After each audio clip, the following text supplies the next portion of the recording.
Donc vous débutez, vous souhaitez enseigner la programmation et la robotique avec Arduino.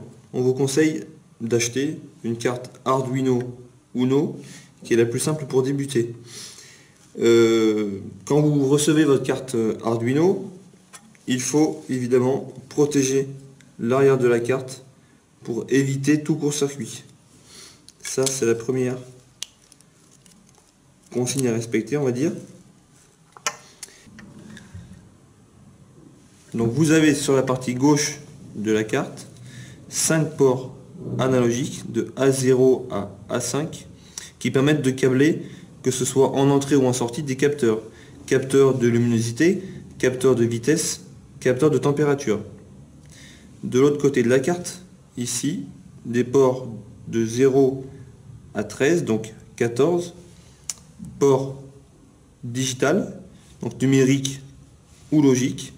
Donc vous avez de 0 à 13 des ports digitaux, numériques ou logiques, qui vous permettent d'avoir un état bas ou haut, donc 0 ou 1, pour câbler par exemple des détecteurs ou des actionneurs. De ce côté-là, vous avez un port USB type pour raccorder la carte Arduino Uno à l'ordinateur pour programmer.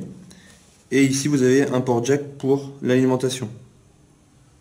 On préconise de l'alimenter avec une alimentation de 12 volts. Donc, pour débuter sur Arduino, vous aurez besoin d'un breadboard. Donc c'est la plaque qui vous permet de faire des circuits électriques. Cette plaque vous permet donc de câbler. Donc là on est sur un port une LED. Donc on est sur une LED. On va le câbler sur le port digital 5 et sur une masse GND. Voilà. Donc un petit peu complexe pour faire avec des élèves. On a la possibilité d'ajouter une fonction à cette carte pour simplifier ce câblage avec un shield groove. C'est un bouclier qui vient se clipser sur la carte pour simplifier les connectiques. Hop, voilà. Donc là, on retrouve les ports analogiques de A0 à A3 pour le coup, donc 2 de moins, et des ports digitaux, donc de D2 à D5. Et on peut donc acheter des des composants groove qui se raccordent beaucoup plus facilement en entrée ou en sortie. Ça, ce sera à vous de le configurer. Là, pour le coup, ce sera un composant, une LED, donc ce sera un actionneur donc en sortie. Voilà, donc ça simplifie le câblage pour les élèves. Donc voici quelques composants, donc des capteurs analogiques et des actionneurs donc logiques. Ici, vous avez un capteur ultrason qui permet d'orienter un robot en fonction de la distance mesurée. Vous avez un potentiomètre, voilà, donc type groove. Vous avez un capteur infrarouge.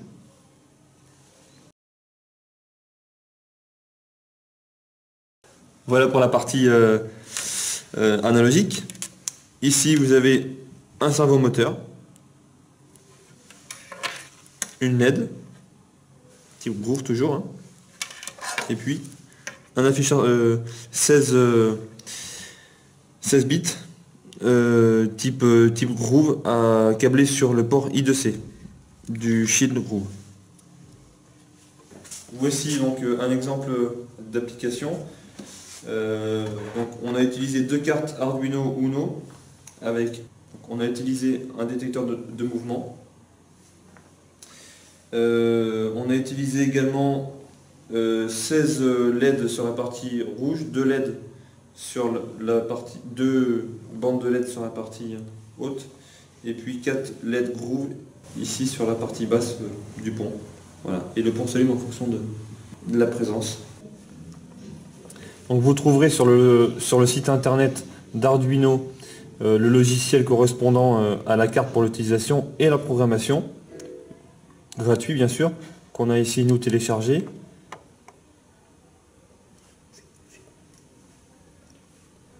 Donc une fois arrivé sur l'interface ici, donc vous pouvez raccorder votre carte Arduino via USB. Donc il faut que vous installiez cette carte sur le port COM ici, que nous on a déjà réalisé. Pour le faire, vous aurez simplement à aller dans le gestionnaire de périphériques et installer le périphérique USB. Donc plusieurs logiciels sont utilisables pour programmer cette carte. On a nous choisi d'utiliser ArduBlock que l'on a installé. Il n'est pas installé sur Arduino d'office. Voilà, donc vous avez une interface, on va dire graphique, utilisable pour les élèves par rapport à une interface ici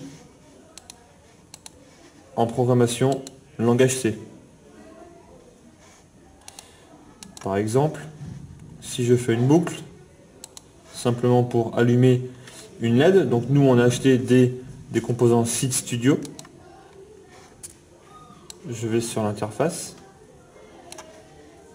je choisis ma DEL, activer. Donc là je choisis le port digital que je souhaite utiliser, le port 2 par exemple. Je choisis de l'allumer. Je peux téléverser vers Arduino, enregistrer le dossier sous LED, et là il m'a écrit la programmation en langage C directement. Il est en train de la téléverser puisque je suis déjà paramétré sur le port COM7.